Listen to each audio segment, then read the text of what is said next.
Ladies and gentlemen, welcome to the Ark podcast, episode 35. Today, I have another Senate candidate, this time from One Nation, New South Wales. I am joined by Warwick Stacey. Warwick, please welcome to the show.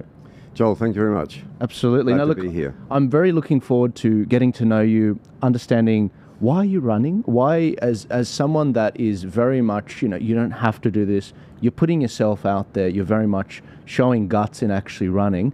I want people to know, because I couldn't find too much on you online, what is your background, what are you all about, why have you partnered up with Senator Pauline Hanson? She's got some phenomenal candidates running this particular election, but also what does it mean to you to actually get this country back on track? So just to begin, guys, if you didn't know, we do have an election coming up. I am expecting it's probably going to be called for the 17th of May. Maybe this weekend that announcement will be made. Tonight we've got Peter Dutton. He's doing his budget reply speech. On Tuesday we had Anthony Albanese's budget, which he announced as well. And I'm very much hearing from our chat with Professor David Flint last night that the Prime Minister is going to see the Governor-General early and actually maybe announce this thing this weekend, kicking off the election. So it's quite apt that I'm sitting here with Warwick Stacey. And if you could, Warwick, who are you? What is your general background professionally? Okay, well, I'm an Australian. I was born in Australia, brought up in Australia, born in Sydney, brought up in country Victoria, and then back to Sydney. I left Australia because of my interest in languages. I went to Europe, and while I was there, I fell into the British Army. So effectively, I spent 8 years as a professional soldier in the British Army. I was commissioned into the Parachute Regiment, and I later served with 22 SAS. And after I left the Army, I worked in the Middle East as a military contractor. And doing that was very interesting work. I worked with a small party of former British SF Special Forces soldiers, and we worked in Afghanistan supporting Ahmad Shah Massoud, who was the best Tajik commander who was fighting against the Soviets. So that was an extremely interesting project, and of course the Mujahideen succeeded in defeating the Soviet army and pushing them out of Afghanistan. After that, I went into business in Europe, and then I'd gone away for 3 years. I came back after 15 years, and I was married, I had a baby daughter, and went into business, which was effectively security, risk management, and crisis management consulting. I had my own small business. It survived despite the 17.5% interest rates that Keating gave us with the recession we had to have. And I worked in a unique industry. So I was a kidnap for ransom response consultant and advising clients on how to successfully resolve a kidnap, how to negotiate a ransom, and to get the return of the victim. And that also was with extortion. So those are threat extortions or product extortions, which we saw a lot of in Australia. And then also Somali piracy. So that is effectively the work that I've done for the last 35 years.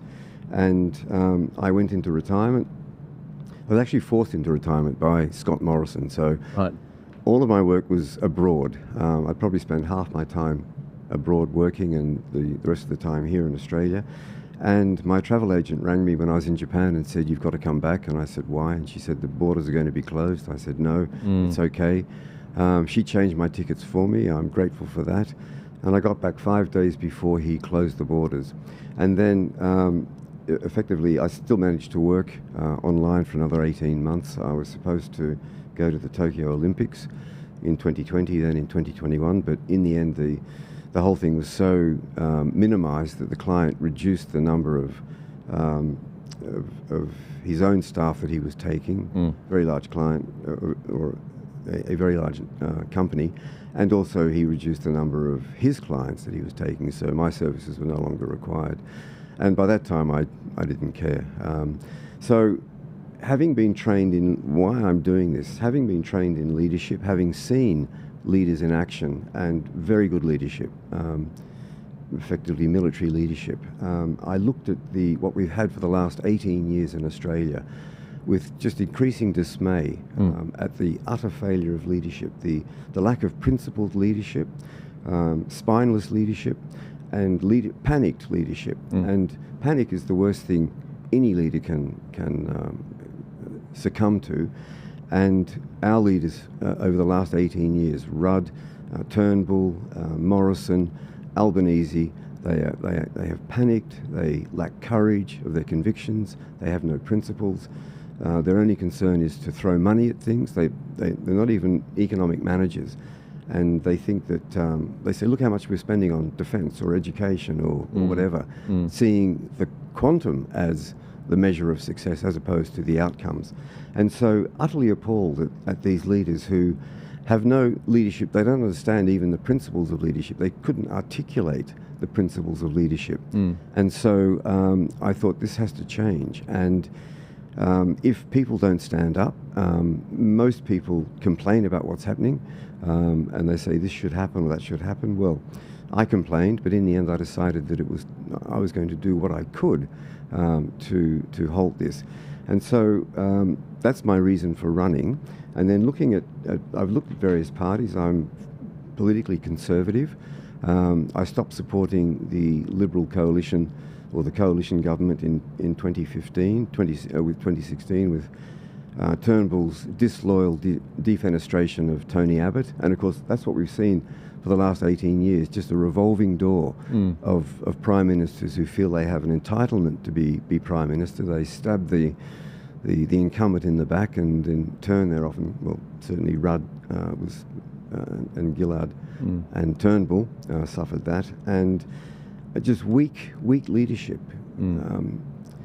cowardly leadership. I want a leader that I can look up to. I want an effective leader. I want a leader who has principles and who stands by those principles. And so looking at the various political parties, I'd washed my hands of the coalition, and then I looked at UAP and thought, no, this is not going to work. And I don't know why it took me so long to come to One Nation, but Pauline Hanson, I think, is absolutely admirable as a leader. She does personify the leadership principles that I was taught in military academy at Sandhurst, and that should be practiced by leaders. And at least she intuitively understands those, and she practices those. So I see a strong leader. I see a leader who has principles. I see a leader who has courage. I mean, what she's gone through over the last 30 years, most people would walk away from, but she gets scratched, she gets covered in mud, she washes it off, she stands back up, she puts a Band-Aid on, and she keeps going. And she does that for Australia and for Australians. So I admire that, and that's effectively why I'm running and why I am running for One Nation. Warwick, you've intrigued me. You've absolutely intrigued me. I don't know why I didn't notice this before when you walked in, but what school did you go to? Here in Australia? In Australia, yeah. Well, I was initially sent to Sydney Grammar School by my parents. I failed. I squandered my father's hard-earned money. I failed my HSC. I ended up getting my HSC actually as a private student, but I went to Ultimo Tech, as it was then, opposite Central Railway Station. And is that UTS now? Is that what? It's not UTS. It's TAFE. TAFE. Oh, yeah, sorry, TAFE. Yeah. Right. It's TAFE, and but again, I was a very disaffected and immature, and dare I say, irresponsible student. So I was in and out of school, in and out of university, and I really, I say unashamedly that everything I am today, everything I have, I owe to the British Army. I'd wanted to join the Australian Army. It never occurred to me that I would ever go into the British Army. And it was purely circumstances, the fact that I was in Europe at the time, that I was just starting to, I guess, grow up a little bit and wondering where my life was going. And by chance, and I think it's the best thing I ever did. Was that, did you say SAS with I was British? Yes, in the British SAS. Steve, I don't think you understand who is sitting in front of us. This gentleman, because I've been, since I've finally taken a breather and sat down and actually assessed you and top to bottom, I've been listening to you. I'm like, I know this guy because I've come across a lot of people in the British military, and please take this as a compliment. So not to talk about myself too much, there is a reason why there's swords behind me. So I was in... I see the... Yeah. Yeah, I mean, you noticed, that was the first thing you noticed basically when you came in. You mentioned it. Because I didn't know about your military background. So no, I was in, this isn't military, but it was the cadet corps at the King's School. And I was a cadet under officer at King's. It's the oldest and largest today cadet corps in Australia. And we were surrounded by a lot of people that, some of which did both SAS UK and Australia. They'd done both. And also just a lot of people that had rank in the military. And since you've come in, I've just been looking at how you've held yourself, and I've realised, hang on, Joel, you are dealing with a guy that pays attention to... First off, you've brought in a pencil. No one brings in a pencil here. Second off, you're the only guest that's asked me, am I dressing up? Most people, they come in, they say, if I knew you were wearing a tie. I'm like, hang on a sec. It reminded me of school for a second with the very high standards. Third off, you're immaculately put together, like in terms of the way you've put yourself together with everything. And your watch is on the inside, like that. And I'm like, this guy, he understands time, arrived right on time, didn't ask for an extension. And you've just picked up on a few things that I've just been like, hang on a sec, this guy is on point. And so I'm thoroughly impressed by your introduction. I didn't know much. And this is why we do these shows, so we can get to know the person in front of us. And I think that it's a shame the mainstream media doesn't do more of these sorts of things. But that's why podcasts are exploding, and that's why this show gets 1.1 million views a week, which is really good. I'm curious though, you said you were forced into retirement. So what do you end up doing now? I mean, it's an incredible waste to not have someone of your experience, in the workforce. You were talking about leadership. It's in short supply right now. Well, I was effectively, my business was shut down because I couldn't travel for 2.5 years. So Scott Morrison unconstitutionally closed the borders, our international borders. He locked 40,000 fellow Australians, out of the country. How they survived, I have no idea. They must have burnt through their savings. Their businesses died. They wore out their welcome wherever they were crashing out on friends, relatives, couches and so on. And so I managed to get back. I'm grateful to my travel agent for that. And I thought that, okay, we'd be shut down for maybe 3 months. Yeah. And I took the opportunity. I hate being still. I've got plenty of energy. And I enrolled. I went back to school. And I enrolled in the only liberal arts university in Australia. And I thought I'd do 1 semester and that I'd be back travelling again and back working. And that would be a nice experiment. And possibly when I properly retired, I might continue. And so 1 semester turned into 3 years. And I completed the degree, and on my CV, which I no longer use, of course, but as the kind of introduction to the CV, I have the British Army trained me to defend the West, and Campion College trained me to defend our Judeo-Christian Western civilization. Right. And that was my purpose in doing it, because again, I'd been seeing the attack from within on Australian values, Australian culture, and the foundation of not only of Australia's culture and the reason why people want to come to Australia, but the foundation of the West. And in fact, I say unashamedly, no moral, political relativism for me. Our Judeo-Christian Western culture is the greatest the world has ever known, and it's the one that has given the world everything. It made the world. It made the world modern. So it made modern Australia, and the rest of the world has benefited from the advances that came out of it. And so I was very pleased to do that. All my reading had been in that area, really. And when I was asked why I wanted to do the studies, apart from the fact that I had nothing else to do apart from work from home and I wanted to keep busy, I said I want focus in my reading and discipline. Yes. And I certainly got that.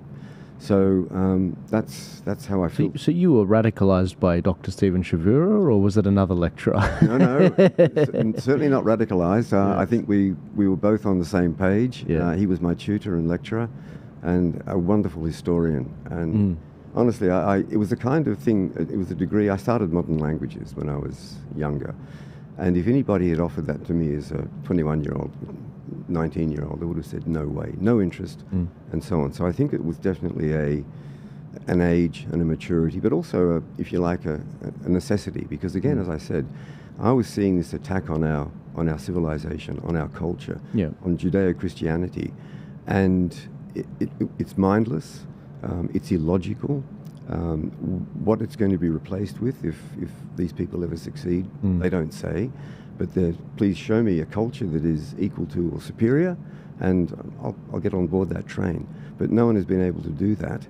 I'm told that, of course, in this age of relativism, that one can't say that. Well, I say, actually, I can. I open my mouth and the words come out. So we have everything the world has today, everything that people enjoy in the world. Yeah. The science, the medicine, the technology, the rule of law, where it's properly applied, education.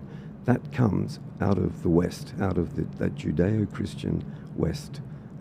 And that went through Europe. It's had its ups and downs as it developed. So it came from Greece into ancient Israel, into the Roman Empire, and then the development of Europe and the Renaissance, the Reformation, through the Enlightenment and into the modern world. Yeah. And as I said, ups and downs. Of course, every culture, every civilization goes through that. There's good and bad, and I think the beauty of our culture is that those of us who can recognize what's going wrong and try to put it back on track, whereas others just want to bring it down, destroy it. And they're destroying what's given them everything they enjoy. And the absurdity of that, I find it's illogical, it's absurd, and I'm here with One Nation to put a stop to it. You intrigued me when you said the aspect about leadership. In this country, there's a shortage of leadership because, for the longest time, politics, it was kind of that thing you didn't really have to put as much time into. It would just sort of sorted itself out, especially during the Howard years and before. You didn't generally have to pay too much attention to it. The politicians, they were considered statesmen. They sorted it out. During COVID, I was talking to Professor David Flint yesterday about this. I said, I was so let down by those statesmen. And again, many of these guys are friends. John Howard, John Anderson, former Deputy Prime Minister, and he was also went to my school, King's, as well as Tony Abbott, Rhodes Scholar. I believe they let us down in 2020, 2021. I believe that they accrued a lifetime worth of political capital, and when their country needed them, rather than burn the rule book with regards to, not interfering with the sitting prime minister from their party, they decided to take, in my view, the cowardly statesman approach. And as a military guy, you understand this. When you are in the military, you have many different ways to be a leader and to manage your platoon or your unit. And the idea that they abdicated that responsibility and no one filled that void was personally why I, stepped up, and a lot of people did. But it should have been them. And it was very frustrating because you thought that someone was managing that. It's like you imagine someone's managing comms and it turns out they're not. And it made me incredibly angry. And I see that same anger in you on fire. And I'm a young guy. I'm 28.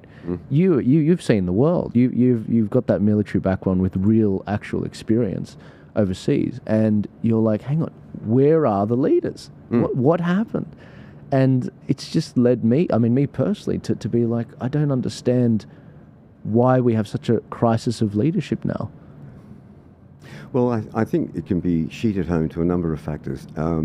As an interesting exercise, actually, it was a competition. It was an essay competition some years ago that Spectator ran, and I looked at the front bench of Ben Chifley's cabinet and the last front bench cabinet of Robert Menzies, and then compared them with Morrison's cabinet and, at the time, Shorten or Albanese. I think it was Albanese's as opposition leader, his front bench. And the contrast was remarkable. So looking at Ben Chifley's cabinet, you had as an example, you had a professional boxer. I think you had a lot of prisoners of war. So they'd been through the Second World War and absolute misfortune of being captured, and most of them, of course, being captured by the Japanese, and with that horrific experience and surviving that, you had stockmen, you had boundary riders, you had shopkeepers, you had trained Ben Chifley, engine driver, you had labourers, people who I think tent maker was one of the professions. A tradesman, and in the Labour Party some professions. In Menzies' cabinet, similar, I suppose slightly upmarket if you like, and of course that was 17 years later, but you had graziers instead of farmers, you had pastoralists instead of farmers, you had accountants, you had dentists, you had soldiers. You had a battalion commander who, in the National Party, who won a Victoria Cross in Malaya fighting the Japanese and commanding his battalion. And I think tradesmen as well. And then contrast that with the people in leadership positions today who shouldn't even be there. They've never had a proper job in their lives, ever.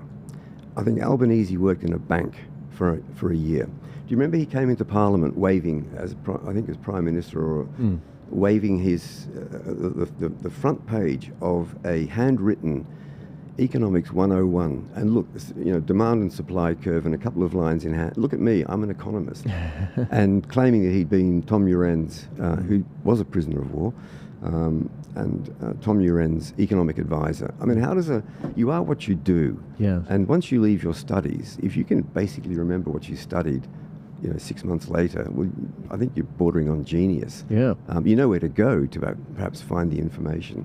So that was the first of his fabrications, if you like. Yeah. So they have no experience. Rudd, again, straight into the civil service, and then into the state premier's office as chief of staff, I think.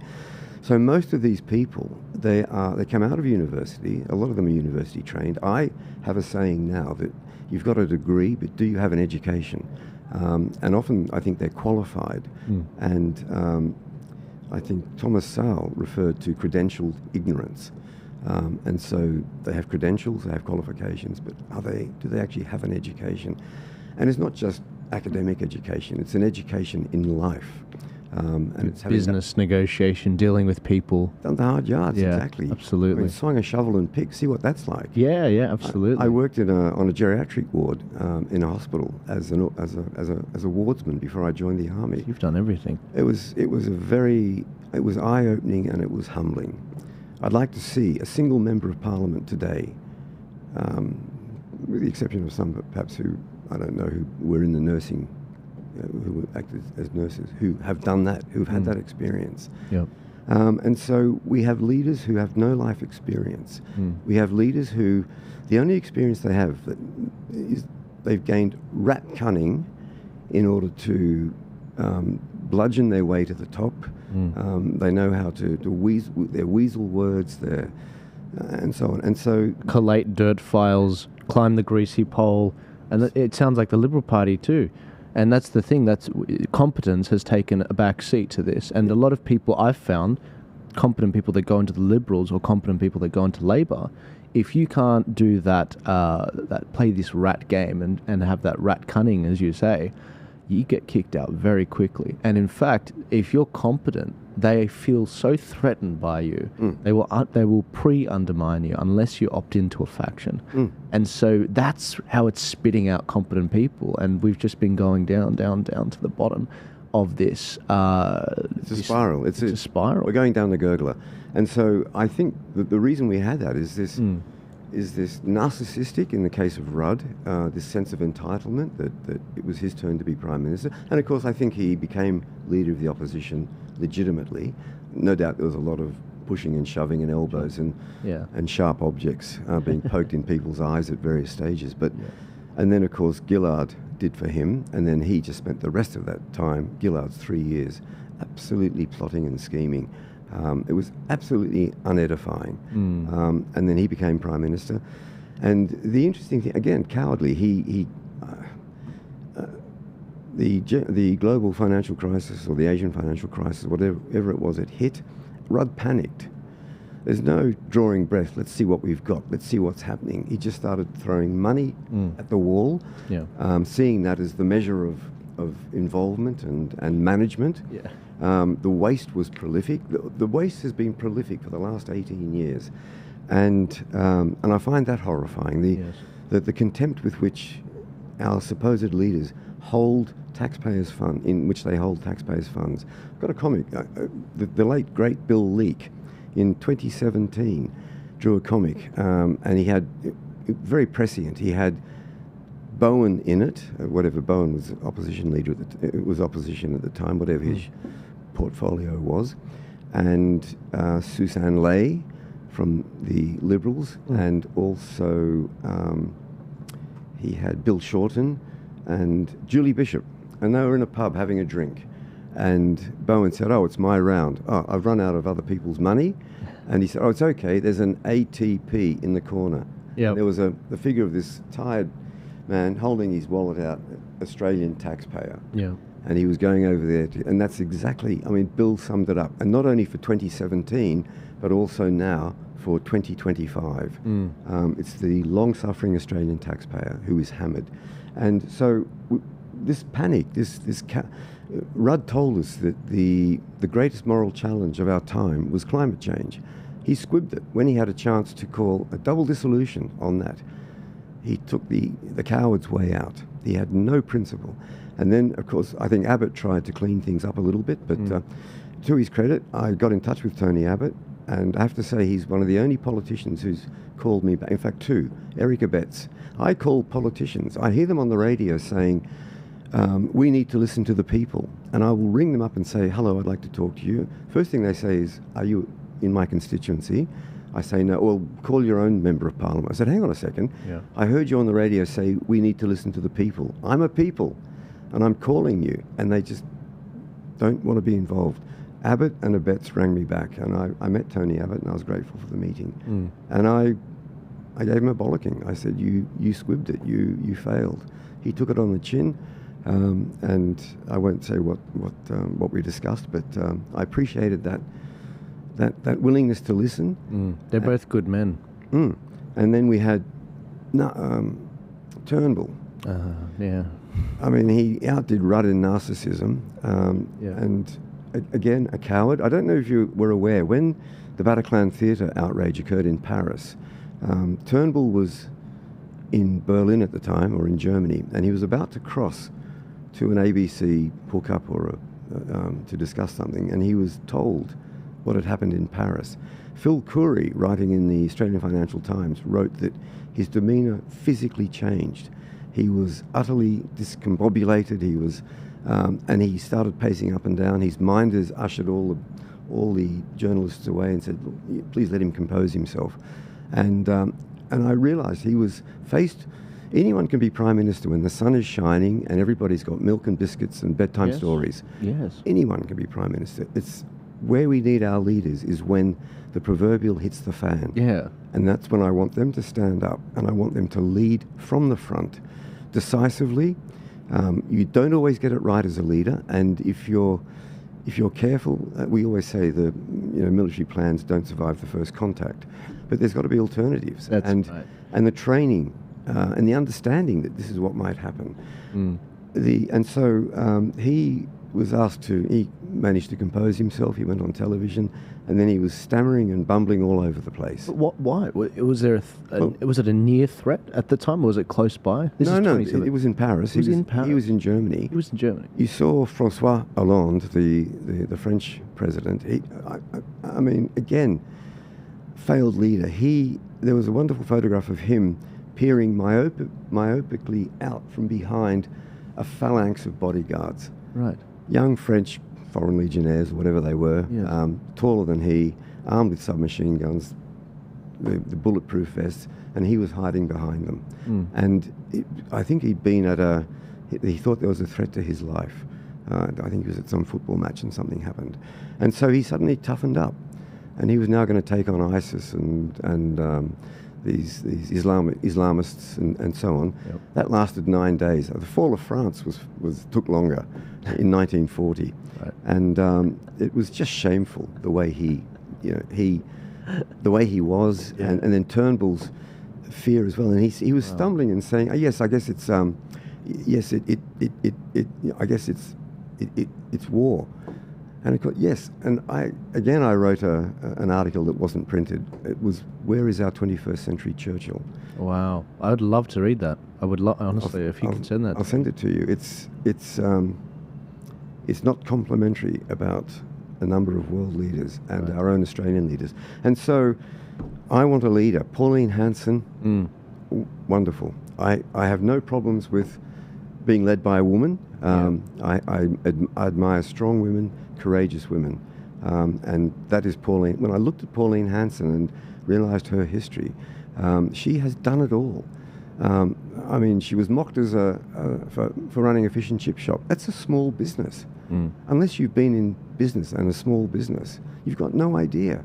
And then dealing with that's buying produce every day and making sure it's the right kind of produce. It's dealing with staff, engaging staff, training staff, managing staff. And then you're dealing with customers. I mean, it's truly face-to-face. They're coming in, and you've got to get that right.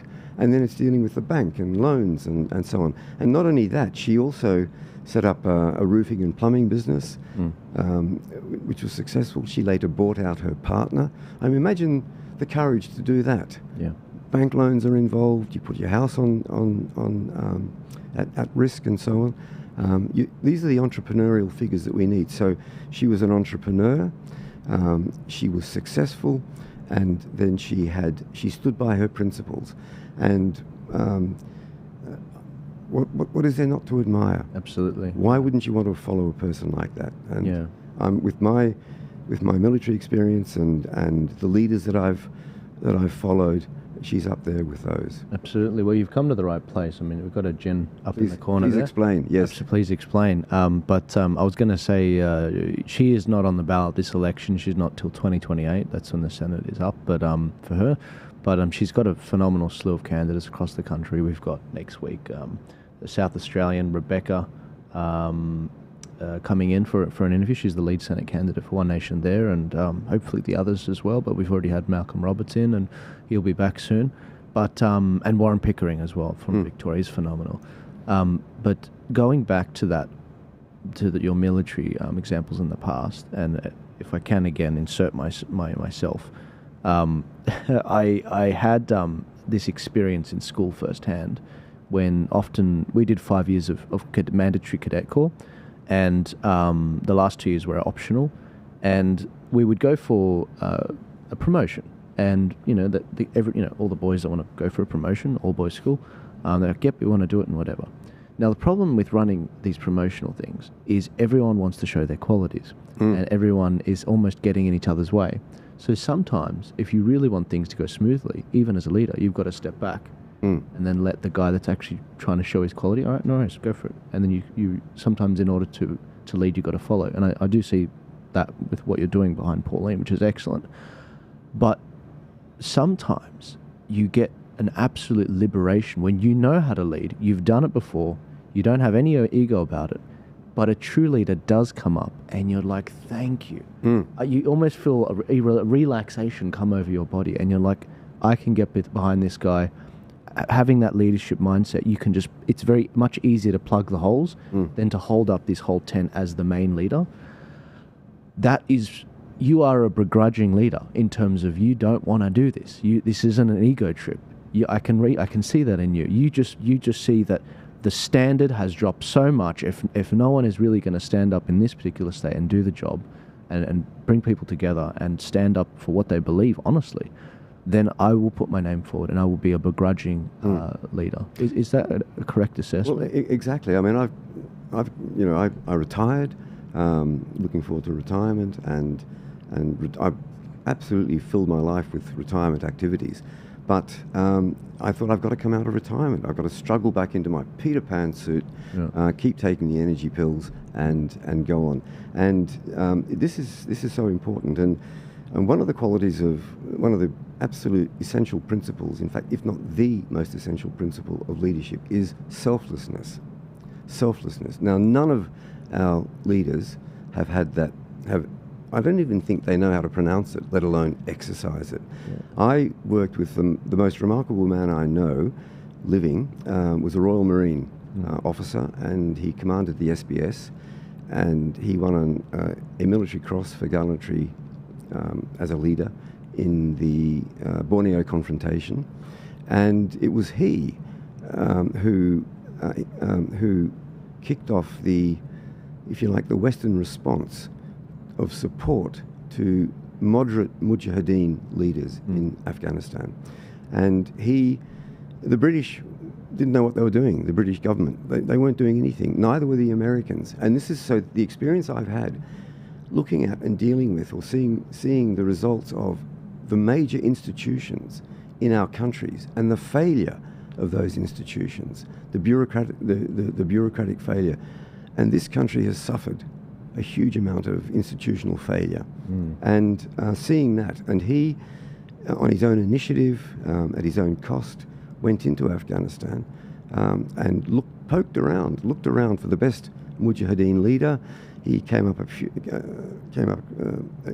against a few, realised that was not where the action was, that they were not worth supporting.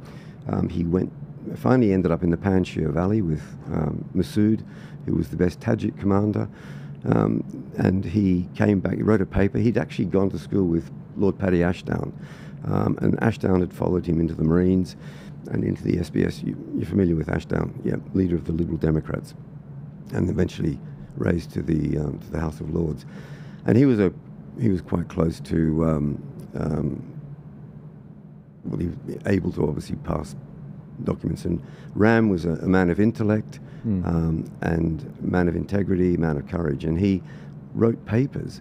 And he wrote papers after September 11 and had a completely different approach. He worked with a young woman who'd spent 5 years in Afghanistan running charities, and then with another Royal Marine, Ken Guest, who'd gone into Afghanistan 36 times during the Soviet occupation as a photojournalist. And he basically ran with the Mujahideen in order to get his copy. He had to fight with them, run away with them, and so on. And the three of them were friends, and they wrote papers, alternatives to the approach that was being taken by the United States, by the British government, by the Europeans, and so on.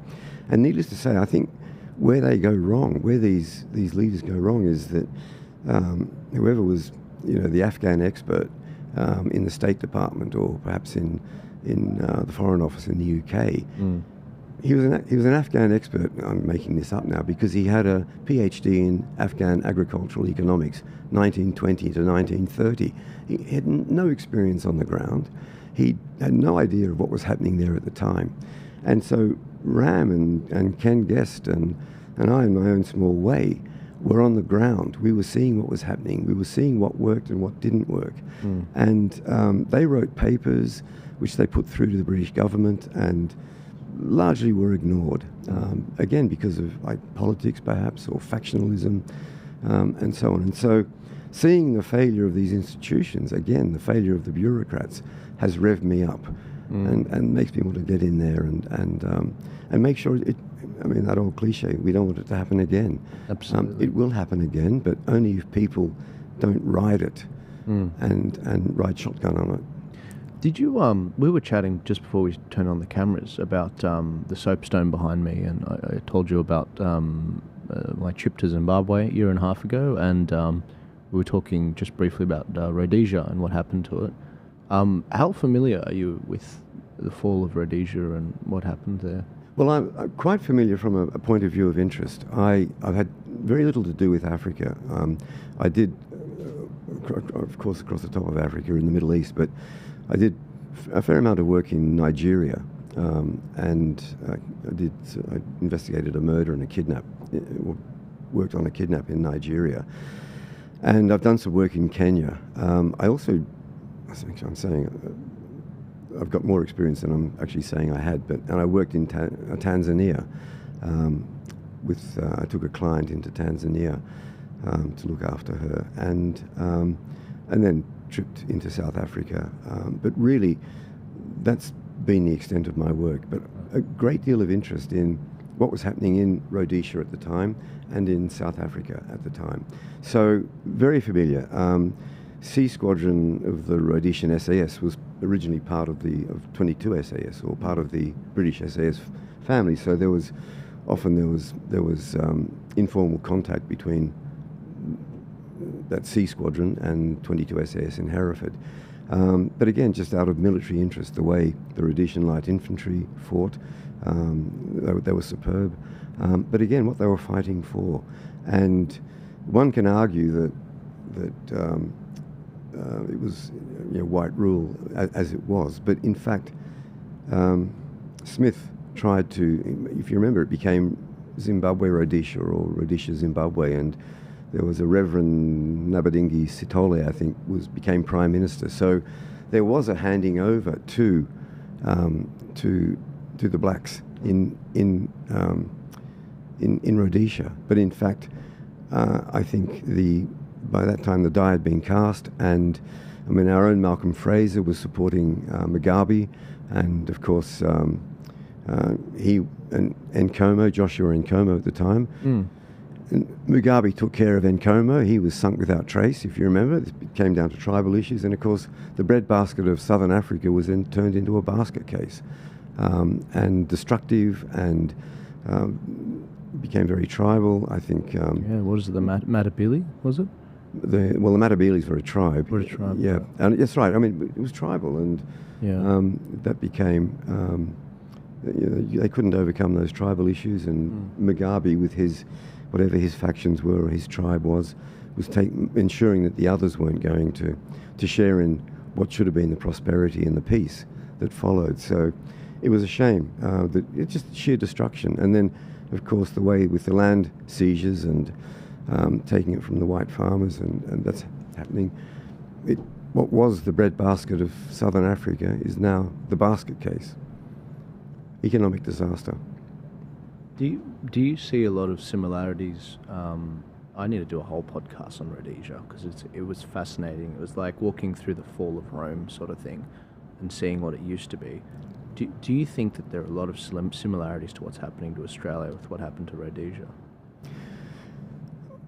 Well, I think they're different circumstances. What I find fascinating is when I was studying the French Revolution and looking at the 40 years up to the French Revolution, when the intellectuals started to have more sway in society, and they were creating the encyclopedia, which was going to be a compendium of the entire world's knowledge, and this was going to be made available to the people, and so on. And what intrigued me was how in 40 years the French went from being a relatively religious nation with church attendance, supporting the Catholic Church and so on, despite its flaws. Within 40 years, they became almost totally irreligious. And I see that happening here in Australia. So in the 1960s, I think the census in the 1960s, early 1970s, more than 80% of Australians ticked the box saying they were Christian or they had a religion. It's now just over 50%. And so in that almost that same time period. And when I think, how is that happening? It's not sudden, it's not a revolution, it's just incremental. And so in that sense, I think we're perhaps emulating more French society at that time. This is my unlearned opinion, if you like. Sure. And I'm not saying we're going to the French Revolution. Of course, you had the intellectuals in the United Kingdom were hoping that the French Revolution would be transferred to the UK. Wordsworth was one of the leaders of that, until they realised what was happening. The terror had started, the guillotine was working its wonders, and they suddenly realised that this was a runaway gun that was creating havoc. So I'm not saying that we'll go there, but I think we've had a change in society, and with that a change in cultural attitudes and social attitudes and values, and it's not being arrested. I don't think it's going to end well, but I think it's also a reflection, or our leaders reflect that. And so we have leaders without values. We have leaders who are chancers, who just looking at, who are selfish, self-centered, and self-enriching, and they're not looking at what they can do for Australia and Australians. And that's the one thing that Pauline Hanson has hammered into me and every other candidate. We are here to make it better for Australians and Australia. As you said, it's for myself. I don't need a parliamentary career. I don't need a parliamentary pension, and I'm doing this because someone has to clean the place up. Someone has to help Pauline and Malcolm in their two-man struggle. Sorry, Pauline, one woman, one man struggle against the odds, and Sure. and they're fighting, and I admire that. The reason I mentioned Rhodesia is one of the things that happened to them, and one of the things that a lot of Rhodesians who are, I don't know why there's so many, because there was only like tops of 200,000 to 300,000 Rhodesians, but I meet them everywhere. It's shocking. In Australia, in America, in the UK, I hear a slight accent, and I'm like, You know it, yes. I don't want to offend you by saying you're South African, but are you Zimbabwean? And they're like, yes, that's me. And I was like, how did you know? And I was like, I have a lot of friends that are Zimbabwean. But what happened to them, there was a lot of bitterness after the fall. They felt like they were betrayed after they asked for independence and they were flourishing. And they feel like they were a threat in many ways to the UK, and they were undermined. And they felt that because they're landlocked, Zimbabwe being at the south of Africa landlocked, they felt that South Africa was weaponized by the UK against Zimbabwe, cutting off, for example, fuel and the sort. The reason I mention that is, look, this isn't a Rhodesia episode, but our fuel reserves in Australia. Oh.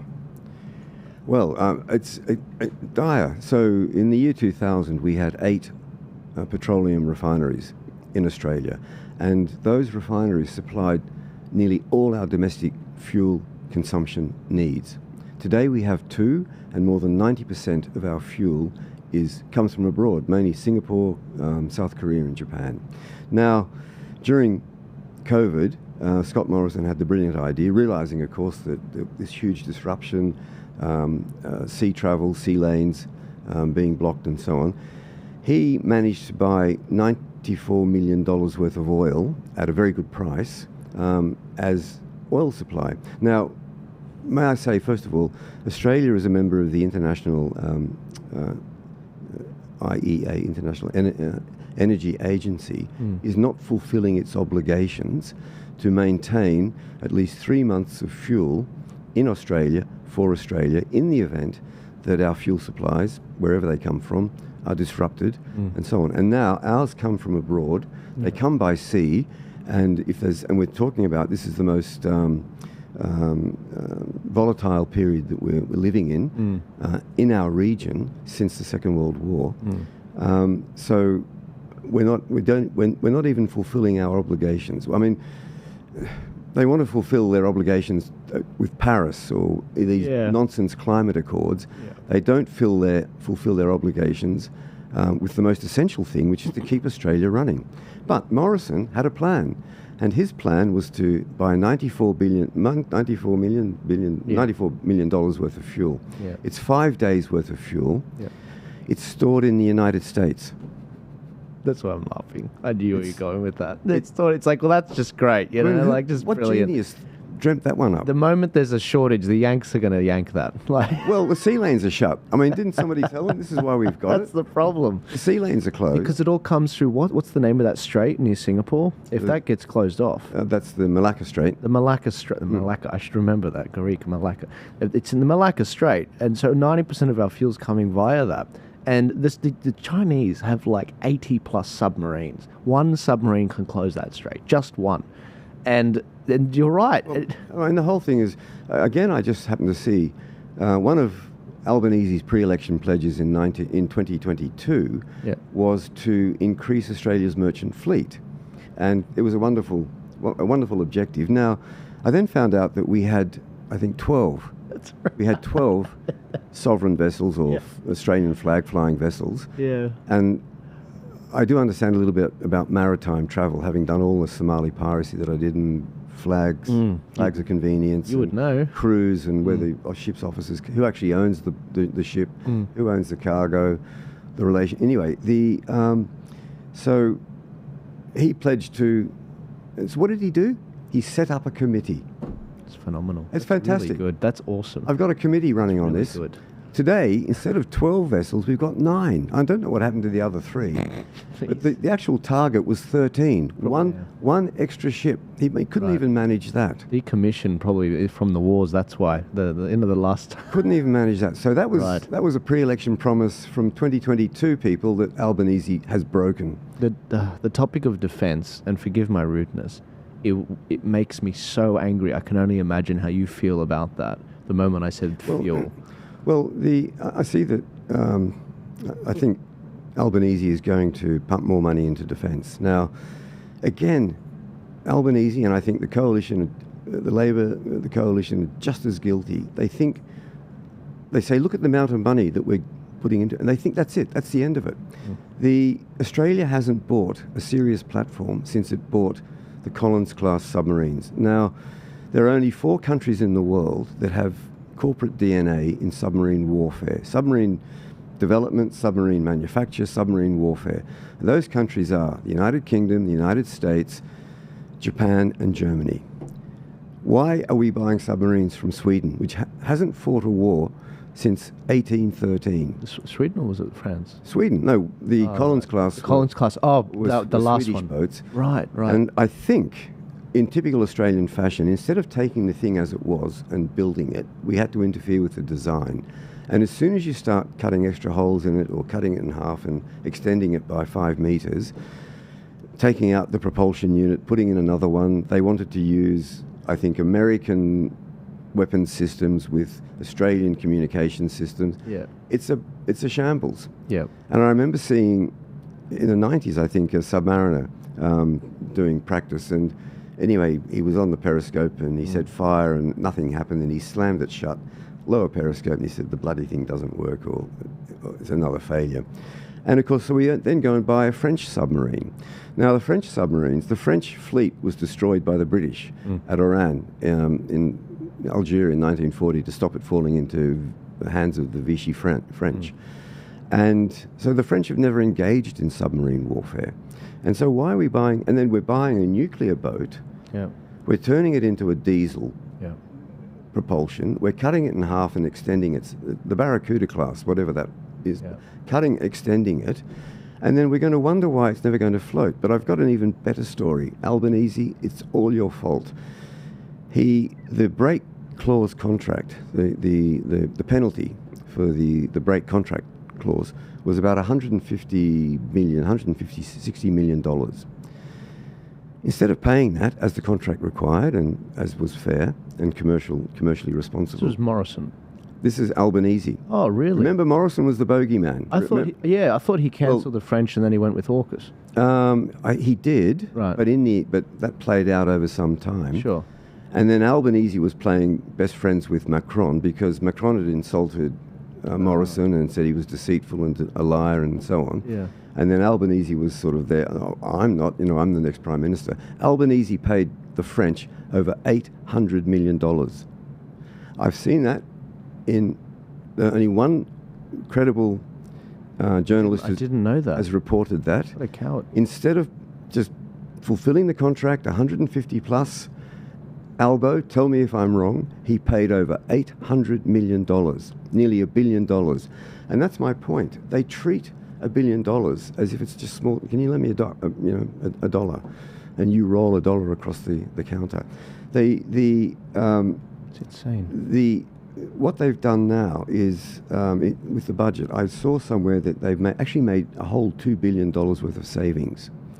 A whole $2 billion worth of savings. Now, when they're blowing 800 like that and giving it to the French for submarines that only reverse, for God's sake. Well, look at what they've done. So the Sea Sprite helicopter in the early 2000s, $1.3 billion. It never even flew because they took it off the shelf and started interfering with the airframe and the avionics and the guns and so on. It never even flew. We've had the armoured reconnaissance helicopter. It was never fully commissioned. Ever. They took it out of service. I understand the pilots refused to fly it. We've then had the MRH-90. There was a crash. So they grounded them all, and then there were 46 aircraft. They're worth $20 million each. The Ukrainians were asking for them. They could have been sold to the 8 or 10 armies around the world that are still flying the MRH-90. What did we do? We cut them up and we buried them. That was nearly $1 billion worth of helicopter. But we found 1.3 billion in savings, or 2 billion in savings. We've saved 1 or 2 billion in savings. Great. And then, I mean, I see the headlines. They sicken me, these little headlines. So with Albanese's housing fund, which he was trying to set up with the Greens support. Yeah. The Greens were chuntering about something, and the little headline was Albanese chucks another 10 billion on the table. That is how they treat the billions of dollars. Just chucks another 10 billion on the table. And just to put that in perspective, because I can't imagine a billion, let alone a trillion. Guys, just so you know, the Australian economy, it's roughly a trillion. It's about the size of the Texan economy. It's about the size of the Russian economy. Correct me if I'm wrong. 1 or 2 trillion. Our debt is $1 trillion. So debt is $1 trillion. Let me just say, first of all, One Nation, I think, is the only party that is actually taking responsibility for the waste. We are going to reduce government waste by $90 billion. We've worked on this over the last 6 years. We've crunched the numbers. Where the numbers didn't add up, Treasury told the One Nation head sheds. They went back and crunched the numbers. We know where our savings are coming from. We're $90 billion as a start. We're reducing government waste and duplication with the states. And then we're going to put $40 billion back into the pockets of Australians. And we're doing that. That's phenomenal. So you guys, day one, if you have to the balance of power, you're like, all right, look, this is basically Department of Government Efficiency. These are the $95 billion worth. $90 billion. $90 billion worth of waste, which we can target, cut it, get it out. We can cut it now. Very good. Take a chainsaw to it. And then we know where the $40 billion are going. The $40 billion, the savings will come from. Yes. So this is all being costed, and we're putting that money back into the pockets of Australians. Taxpayers who've been flogged for the last 18 years in order to waste the money. I mean, I'd almost say I wouldn't mind paying the tax if the money had been used properly. And we had something at the end of it. But please, name me one piece of infrastructure or one major work that has come in on budget, on time, and actually does what it's supposed to do, what it says it's going to do on the tin. Warwick, you're being too mean. I mean, they're building all these dams and critical infrastructure, and we're going to build those dams. We're going to build. We haven't had a dam in 7 years. Look, the horror stories. I think I had a horror story to tell you. I've probably forgotten it. I've got another one. Sure, sorry. With our infrastructure plan, we're going to build 3 dams in Queensland, North Queensland, Central Queensland, Southern Queensland. We're going to build a dam in Victoria, near Myrtlefoot in Victoria, the Big Buffalo Dam. And we are promoting, because it's a state issue, we're promoting the raising of the Warragamba Dam wall. Now, this was looked at by the Liberal National government, state government. When those floods happened, right? That's right, they looked at it. And now, military mission, what's the mission? You maintain the mission. You don't switch missions halfway through an operation. So the mission, the objective of raising the dam wall was flood prevention, flood mitigation. Anyway, suddenly the ratbag environmental activists found a 3-fingered newt or an Aboriginal bonfire or campfire, and suddenly and the Greens, supported by the Greens, I think Mehreen Faruqi had a lot to do with it as well, and it's been shelved. Now this was described as strategic state infrastructure, SSI. I understand the word strategic, I understand the word infrastructure, I understand the word state. And suddenly it's off the table. And the Minns government has also taken it off the table. It's not going to happen. But guess what? There are 140,000 fellow Australians who live on the Hawkesbury Nepean floodplain. If we have floods, as can happen, again, without the necessary flood mitigation, flood prevention measures put in place, then those 140,000 will lose their homes, they'll lose their businesses, they'll lose their livelihoods, and so on. But guess what? The governments, they have a plan, and they are going to build better roads, and they're going to get a whiz-bang evacuation plan, and they're going to evacuate. I feel so much better. Exactly. So the homes will be destroyed, the businesses will be destroyed, Yeah. and maybe Albo will be there to hand out a $300 voucher to help them get started again. Push inflation up more. Beautiful. And so there's this careless indifference to Australians, to our fellow Australians, to their livelihoods, their businesses, their homes, their schools, all of that infrastructure, which is going to be certainly spoiled, damaged, going to have to be rebuilt. Instead of preventing it, they're talking about cleaning it up afterwards. Mission objective. And they're going to put in levies, as an alternative. But the evacuation plan, I used to write emergency evacuation plans for clients who were either facing war, civil war, or natural disaster, or whatever might be the reason for companies to get out of a country, to escape. And crisis management plans for kidnap, for ransom, extortion, and piracy, and so on. And would train my clients in how to manage it, how to set up a crisis management team. I actually asked Tony Abbott how to get hold of the Australian government pandemic plan that had been written, I think, under his watch. That's right. I'm not blaming him. No, it's been not written at all. by a bureaucrat. It was well written as well. No, it wasn't. No, I mean there were things that he said in there. Sorry to take you off. I remember listening to him at the end of 2021. He said, "Look, we didn't put lockdowns in there. We actually didn't." And he said the reason we didn't do that was borders. We didn't put any of that. And the reason was if it was that bad, if the virus was that bad, people would do that themselves. But we didn't put that in there because we didn't think the government should have that sort of power. But sorry, you're right. It wasn't a good plan, but at least it didn't go to that extent. What I found interesting was it was a plan that had been improved based on the experience of the avian bird flu, which wasn't a huge pandemic, but again, there'd been a plan for it. So I applaud the fact that governments are planning. But I made a living writing plans, and I was trained by a very good, commercially minded, experienced crisis manager. And when I looked at this pandemic plan, in a crisis management team, there should be the ultimate decision maker, a single person. The crisis management team should be as small as possible, 3 to 5 people, and then you bring in specialists and ask them questions. You get their advice. You don't put them all in the same room and then have what do you think we should do? Should we do this or whatever? So you have a small team. When I looked at the plan, I could not work out who was the ultimate decision maker. There were 4 government bodies. There was the National Cabinet. Under that was COAG, and then there was something else. And then after that, there were about 12 or 14 bureaucracies. There were about 20 in total. And I finally decided it was number 14 was some medical bureaucracy that was calling the shots. And what we had was everybody. You had Dan Andrews, who destroyed Victoria, hiding behind the medical bureaucrats. You had Morrison doing the same thing. You had Gladys. Western Australia, Gladys. Yeah. They were listening to the experts. And my argument was, and they would say, we're doctors. And my argument, no, you're not. You've got a medical degree. You haven't practiced medicine for a long time. You are what you do. You're a bureaucrat. You're a bureaucrat, and you're not a very good bureaucrat either. And so they were giddy with excitement at the power they had, the control they had, telling prime ministers what to do and premiers what to do, with those the prime minister and the premiers gladly hiding behind them, and I'm just following the science, and so on. And so that was the failure of leadership there. But the plan was badly written. It was incoherent. Who's in charge? Who's the ultimate decision maker? And then, of course, when the decision was made in that bodgy cabinet that Morrison invented, which is not constitutional, whatever they agreed, as soon as the premiers went back to their states, they did something else.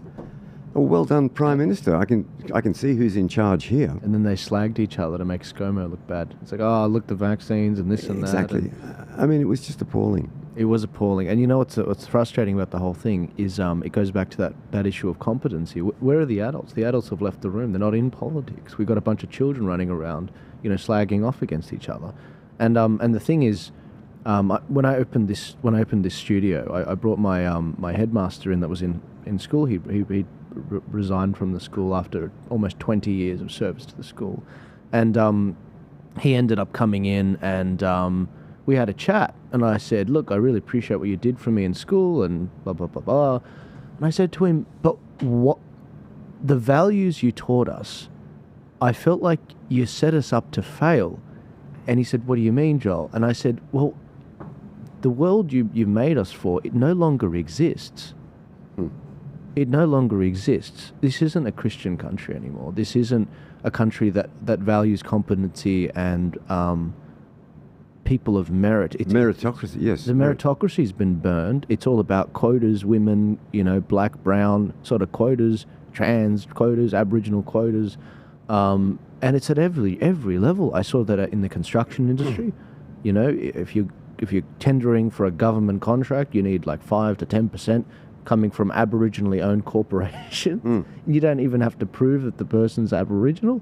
I mean, it's like top to bottom, this country is going to hell in a handbasket, and there's very few people that are, one, picking up on it, that are competent and have the skills to fix it, but two, are actually willing to put themselves on the line to actually try and correct it. But as a young guy, I'm like, where are the adults? Where did they go? Well, this is still trying to find them. Well, Pauline Hanson, Yeah. and Malcolm Roberts and Warwick Stacey and Warren Pickering, and all our other candidates. We are the adults, and I mean, our core policy is to put money back into Australians' pockets. We're going to, that's going to be paid for by these $90 billion of savings of government waste. And that's starters. And sorry to cut you off, Ron, but that's bigger than the $5 saving a year that Albo was touting in his budget on Tuesday. Their expenditure is $730 billion every year. So you guys cutting off almost $100 billion of that. Well, indeed, and also we're going to start paying off the national debt. Now, I presume your viewers know. John Howard bequeathed Kevin Rudd with a $20 billion surplus. Interestingly, Keating bequeathed John Howard with a $96 billion debt, which John Howard and Peter Costello paid off over 11 years and left Australia with a $20 billion surplus, which Rudd blew in this panic attack immediately, and no one's got control of it since. It's now $1 trillion of debt, and that's probably not going to affect me. The ultimate manifestation of the utter degradation of Australia's standard of living, and which has gone back 8%, gone down 8% over the last 3 years. Thank you, Albanese, and those who came before you. And so that $1 trillion, we are going to start paying that off. We're going to start paying that off, and then we're going to build that infrastructure that's going to go towards making Australia prosperous again. We're going to build the dams. As you say, no dams have been built. We're going to finish the inland rail, and we're going to make sure that that is connecting up. So, for example, Perth, we're going to connect to every capital city. We're going to connect Geraldton, north of Perth, to Port Hedland. It's a 1,100 kilometre piece of rail. A 3,000 plus kilometre rail from Port Hedland across to Moranbah in Queensland, central Queensland, 150 k's west of Mackay. It's sitting on a coal bed, and we're going to revive Australia's steel industry. And then Project Iron Boomerang, guys, if you want to look it up, it's fascinating. Malcolm Roberts has talked about it. Oh, did he? Yes. Yeah, he did in the Parliament. There's a great speech where he talks about Project Iron Boomerang. It's brilliant. And then that steel is going to go to Newcastle Steelworks, or the rolling mills, Port Kembla, and down to Whyalla, which is suffering at the moment. Whyalla, that Eyre Peninsula, has got 777 kilometres of rail, which is no longer used. 60 kilometres are used. We're going to reopen that and reinvigorate the Eyre Peninsula, and of course that's tied in with the steel mill down there at Whyalla, and then also the rail is going to go from Shepparton to Tocumwal, which is in northern Victoria. I actually used to live near Shepparton in the Goulburn Valley, food bowl of Victoria, and connected to Hay in southern New South Wales, and that's going to open up that produce for its, not export, but its movement into Australian markets, and then also for abroad. Now, again, the interesting thing. So talking about fuel, we had 8 refineries. We've now got 2. We were almost totally self-sufficient for domestic fuel. Now we're reliant on more than 90% from abroad. One of our infrastructure projects is to reopen a petroleum refinery and start to do refining here. Oil exploration is blocked in Australia. We'll encourage that so that we are using our own oil where it's feasible for our domestic fuel use. But Albanese was given a serve 2 weeks ago. I think the first industry group that came out and actually looked him in the eye and said, "You are killing Australia. Your energy policies are killing Australian industries and Australian businesses and Australians," was the food industry groups. And they told him that the farmers, the food producers were going out of business at a rate of knots because of energy prices, energy costs. Yep. And I learnt that 98% of Australia's vegetable consumption, vegetables, are produced here in Australia. But because of the rising energy costs, a third of those vegetable growers are thinking of getting out of the business next year. So the question is, Albanese and Adam Bandt, where do you think our food comes from? And my answer to that, the rhetorical question is, first of all, they don't think. And secondly, they don't care. And you know what? Let's be real about this. The only reason these food producers, I mean, are we talking Coles and Woolies?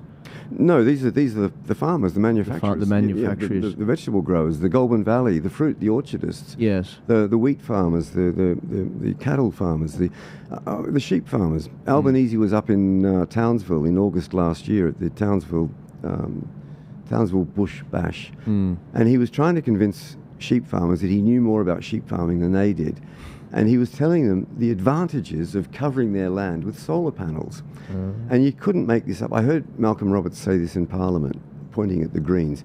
You know, you couldn't make it up, but they have. And Albanese told the sheep farmers, solar panels on covering your pastures, your farmland. Guess what? The folksy way he talks. It makes it cooler in the day and warmer at night, and it increases productivity. He says that with a straight face. I truly think he believes, because he's Prime Minister, we are expected to believe that every pearl of wisdom that drops from his mouth is true, is factual, and cannot be gainsaid. So with, say, the Prime Minister. So saith the Prime Minister. And that's telling, and everything he said was just absurd. And productivity, does he understand the meaning of the word? Yes. Productivity has gone down. And so with our infrastructure project, we are going to put in place or increase our productive capacity, get Australians back to work, and Australians building prosperity, building wealth, which is being destroyed at the moment by the governments we've had. Does that include the Bradfield scheme with regards to water and? We're looking at the Urana water project in, I think, central Queensland, and pipelines. I am very interested. This is not One Nation policy. The 3 Bs, Bradfield, Bridges, Beale, plan is not part of our water policy, but it's certainly, I think, something that deserves to be looked at. It's been on the table for nearly 100 years. Yeah, and it's shocking that if the Packers couldn't get it through, I mean, seriously, how are we going to get it through? If the Packers and Alan Jones at the time, real talent of the time, couldn't get it through, I mean, Jesus. Well, and the money that we're spending on, I mean, the absurdity of solar panels and wind turbines, destroying the landscape. The wind turbines have to be replaced in 15 years. My understanding is that there is no restitution, no plan to restore the environment, but also at the same time they are flaking off toxins which are going into the environment. Yeah. And so we've got the Greens who want to. I mean, it's that Vietnam War thing. We've got to destroy the village to save it. The Greens have to destroy the environment to save it. Yeah. And it's the absurdity, the complete lack of logic, the incoherence. It makes me wonder, how did we actually let these people seize the reins of power? I think it was a quote by one of the Stoics. They said, look, if you basically abandon the political sphere, then you'll be governed by lesser men. I think I know the quotation. You're giving way to you're giving way to inferior men who will dominate you, who will control you. Yeah. Indeed, I mean that's 2,500 years old, and the wisdom remains. If you don't pay attention to politics, politics is interested in you and your kids, and you'll be working for them. Well, we have Australians and Australia's interests at heart, and so part of our plan, part of our policy is to, for example, a joint tax return, filing a joint tax return. So where with a couple with a child, something like 43% of Australian families have children, and so they would be eligible for this kind of tax treatment. And we just use it as an example. If the income earner is earning $120,000 a year, there's a stay-at-home parent looking after one or more children. At the moment, he's taxed on his $120,000. End of story. If they can file a joint tax return, then they will save nearly $10,000. So $60,000 each. One's not working, the other one is, but it's a joint tax return. They split the income. They will save $10,000. Now, you do know that now on new housing around Australia, they have to be NDIS and wheelchair compliant. That's a $49,000 cost. Every house, $49,000. And so what we are going to do is, first of all, we're going to get rid of GST on building products. So that's going to make building materials 10% less expensive in building homes. And then also, did you know that in New South Wales, the actual maximum sum varies within the states, but there can be up to $576,000 of costs before you even lay a single brick in your homeland package. That's right, yeah. 576,000 up to. And that comes from government taxes, it comes from infrastructure costs, and there's one other that I think, but it's a cost. Is it all the consultants as well? Or? It's regulatory costs. Regulatory costs. Yeah, arborist reports, like an Aboriginal report, like just all of that. Dilapidation report. And I mean, we're going to get rid of it. And I mean, again, where our savings are coming from, we're going to absolutely eradicate the Climate Change Authority. And Matt Keane is going to have to get a proper job for the first time in his life. I understand he qualified as an accountant and he played around with accountancy for a short time before he went into government. But ever since then, he's had his head in the trough and he's fed off the public teat. And with that Climate Change Authority booted off the face of the planet, he will have to get a proper job. We're going to get rid of the Federal Department of Education. There's a building in Canberra that's peopled with, thousands of civil servants. They don't build a single school. They don't employ a single teacher. They are duplicating what is the responsibility and the activities of the states. So we're going to get rid of that. We're going to get rid of the Department of Health and Aged Care. Again, duplicated. A duplication of what is the state responsibility. Yes. And then we're going to get rid of the Department of Housing. Again, it's the same thing. And then also TGA and the Australian Technical Group, Advisory Group on immunisation. They are funded, they receive funding from Big Pharma. Conflict of interest? What do you think? It's absolutely ridiculous, and it makes me incredibly angry. And you understand the projection of power, you understand the strategic vulnerabilities that Australia has with regards to our economy and how truly resilient we are. When they talk of resilience, they're talking about, climate change and whatever. When you talk about resilience, you're talking about the fundamentals of the defence and provision of food and the basic necessities of life. And energy, which is essential. Food. One of the things, we mentioned fuel before, but I failed to actually mention that, yes, under the MSO requirements, it requires Australia to hold 24 to 27 days, 27 days in this year. It's moved up to 27 days of petrol, of diesel 32 days, and of jet fuel 27 days. So it's not 3 months. I think the US, the Yanks have 90 days because they need it. But But for our consumption, we were only required to have 27, 32, and 27. But what do we actually have, which is the real question, because we're falling short. Well, it's fallen as low in the last 8 years. It's fallen as low as 16 days of diesel.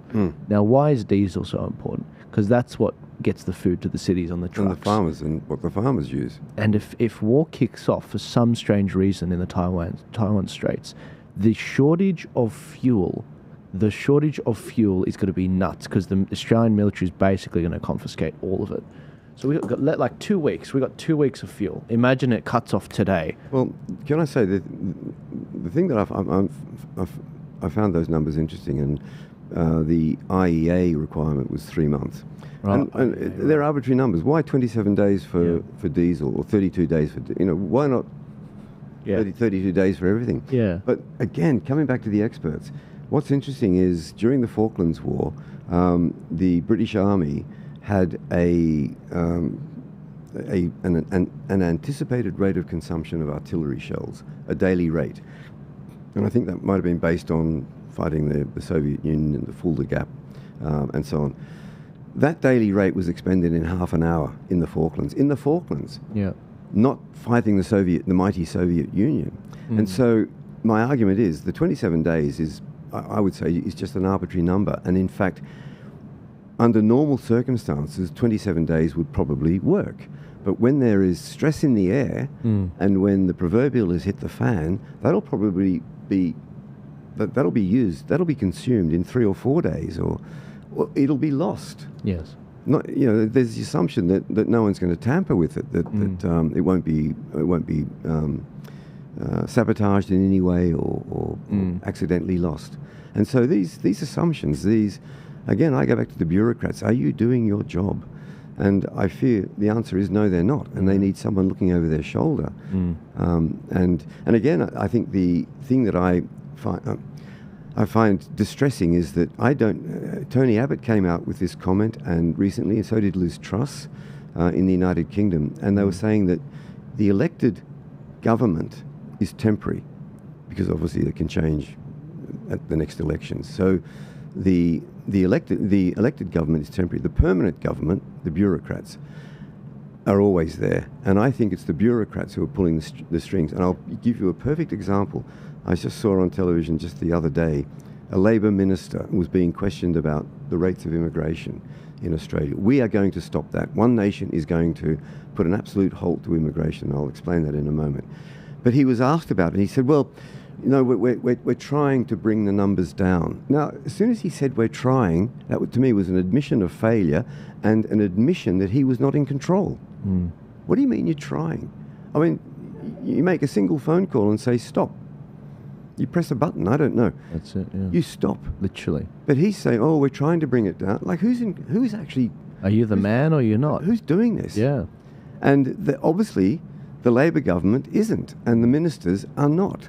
And so we are going to bring... Now, from 2009 to 2019, the average annual new arrivals in Australia was around 260,000. And then we had COVID, so no one came or went, except Matthias Cormann, who was flown around the world in an Australian government private jet so he could get his next gig, tax-free, working in Paris, and also Anastasia Palaszczuk, who had to go to the Olympics, but stayed in her hotel room and only watched it on the big wide screen. I mean, the hypocrisy and the entitlement was palpable. Yes. And so with... Liz Truss and the bureaucracy you were talking about. Yes, and sorry, this guy was saying he was in, we're going to try to do it. Evidently, he wasn't in control. All he didn't tell us was who was. But One Nation is going to... and then bring... Now, as I said, 260,000 over a decade annually, average. Under Albanese, 500,000 plus have come in. We build 100,000... No, I heard a Senate candidate in a debate in South Australia say, when asked, is immigration having an effect on the housing crisis? And she's, no, nothing to do with it, nothing to do with it. Australia builds about 100,000 houses a year. And presumably Some of those, most of those, all of those are being built for a buyer, somebody who says, I'm going to go and live in that house. 500,000 extra people come in. Where are they going to live? The existing housing is full. The 100,000 being built is being built for somebody.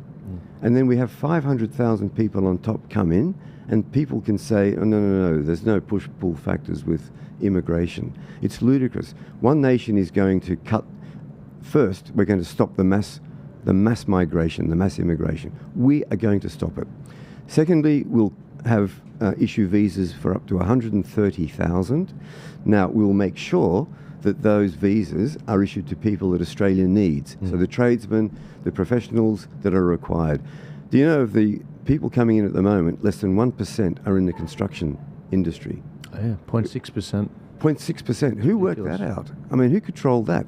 And we're crying out for tradesmen to build housing. Yeah. So with 220-odd thousand leaving Australia annually, we're going to have net negative immigration of 90,000. Yep. So the population will be going down by 90,000. And like good conservatives, we're going to test it and see how it's working. Do we need more than 130?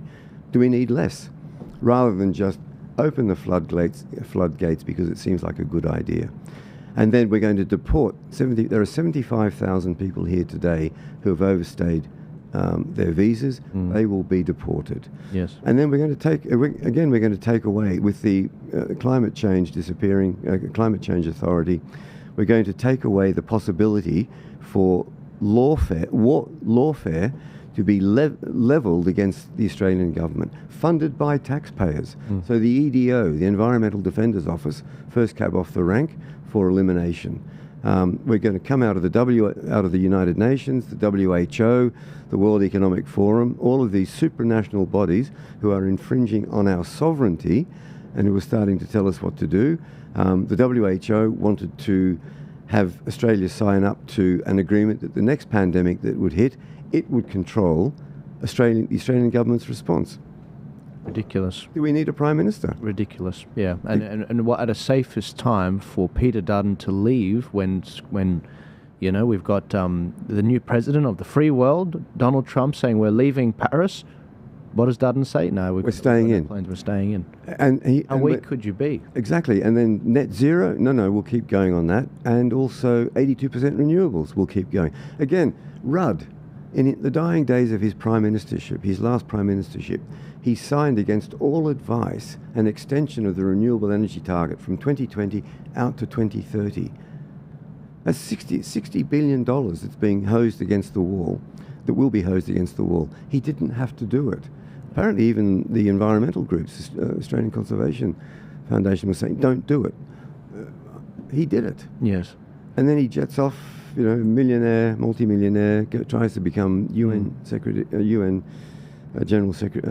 General. Yes. So we're coming out of those groups. We're going to reduce foreign aid. We're going to save $1 billion by coming out of the UN, coming out of the United Nations Refugee Convention. That's being gamed against us. Right. Again, it was a... So the way that works is they tell you how many people to take in, basically, and where to take them from. Well, we're part of it, and then part of it is when they finally land on our shores and demand refugee status, we cannot evict them.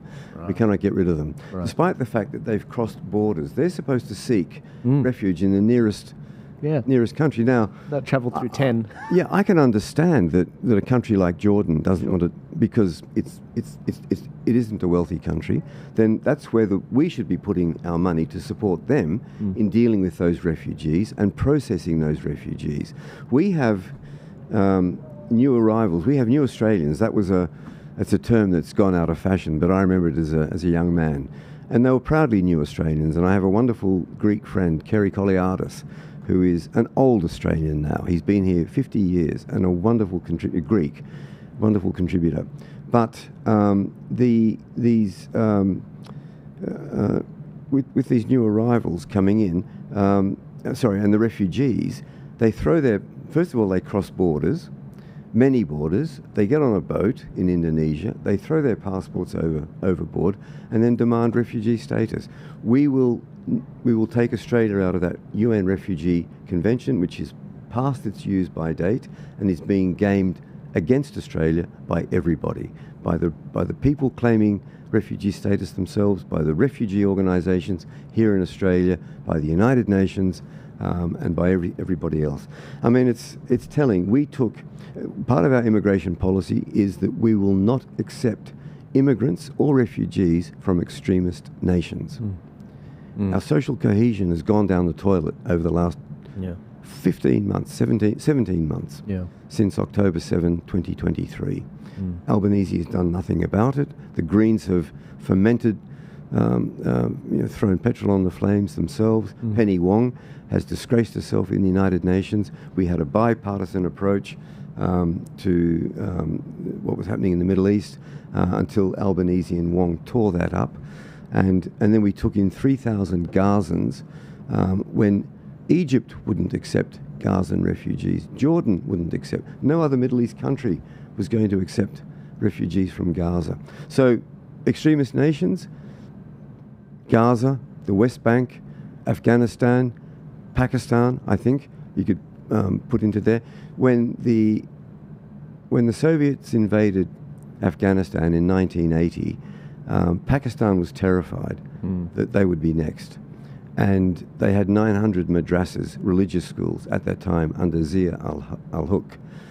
By the time he was assassinated, I think, in 1988, and the end of the Afghan, there were 9,000 madrasas.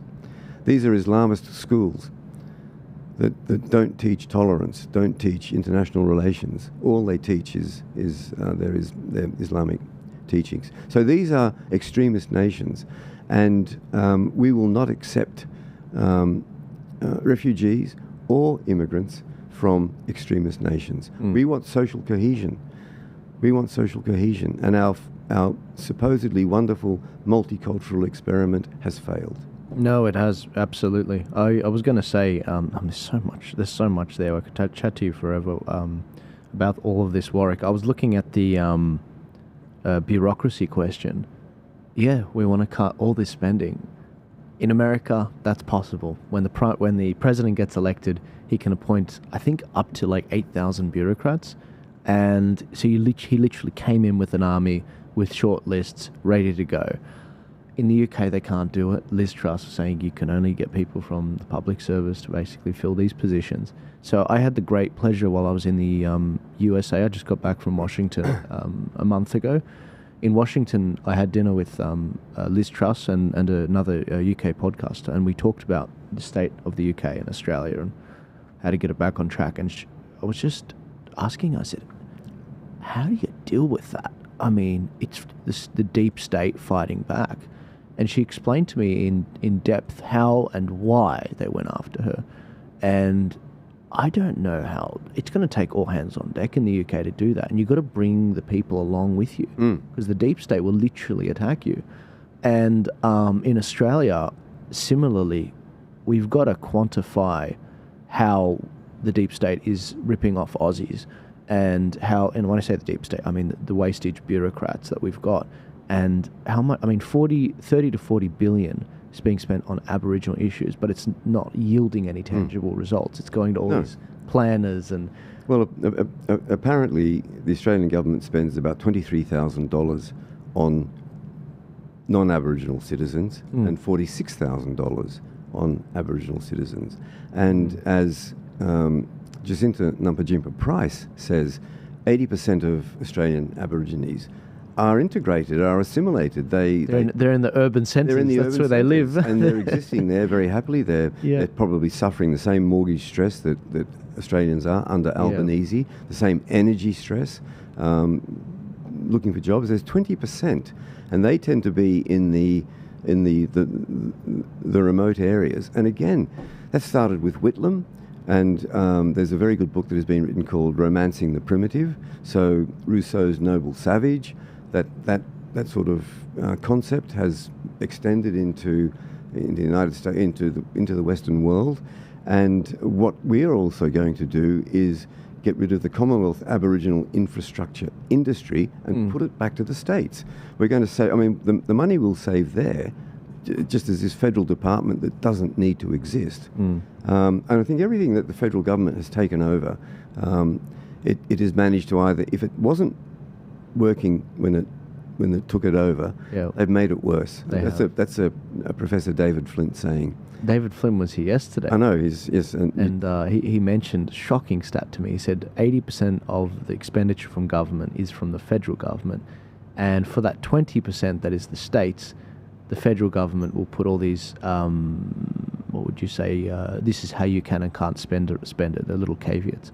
But it's absolutely shocking. And just so people know, the Aboriginal expenditure, that 30 to 40 billion every budget, our military budget's about 50.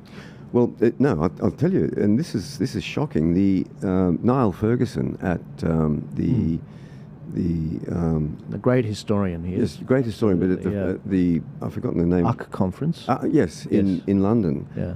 He made the comment that any great power that spends more servicing its debt than it actually spends on its defence budget will not remain a great power very long. Now, he pointed out that the United States is in that position.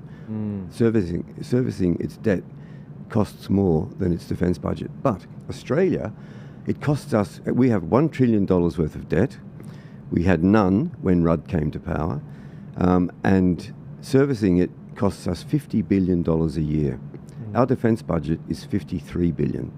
So we are fast approaching that magic line that Niall Ferguson mentioned. We are a middle power, middle-ranking power. That's how we see ourselves, and I think it was fair to say that. Yeah. But we will no longer be a middle-ranking power because of the way our economy is mismanaged, the absurdity of the ideological absurdity of Bowen and Albanese and the Greens destroying the country, destroying the economy, destroying our productivity. We're cheapest energy in the world. Yeah. I mean, 25 years ago, who talked about electricity prices? Who talked about the cost of food in groceries? Who talked about the cost of fuel, petrol? We had the cheapest fuel in the world. Everybody could get a mortgage. Yeah. And we could service the mortgage. Yeah. What happened in 25 years? Yeah. I'll tell you what happened. We know what happened. Rudd, Gillard, Turnbull, Morrison, Albanese. It's iniquitous. It's iniquitous, and they're driving us there. Yeah. It's a sad state of affairs. And to make matters worse, sorry, were you going to say something else? No. No, just that. I'm just adding on that what Niall Ferguson said is coming true here. And if I've understood it correctly, I'm not an economist, I read that we have a $1 trillion debt. I read that in the pre-election spending or the pre-election promises, I don't know when that started, let's say it started over the last 3 or 4 months, by Albanese, he made $67 billion worth of promises. In the budget, he's added $34 billion worth of promises. Now that's $100 billion in a few months of promises of spending, which is 10% of the debt we already have. The careless indifference with which they treat these numbers and the supposed benefits that we're all going to derive from it. What was it? You said it was a cup of coffee or something.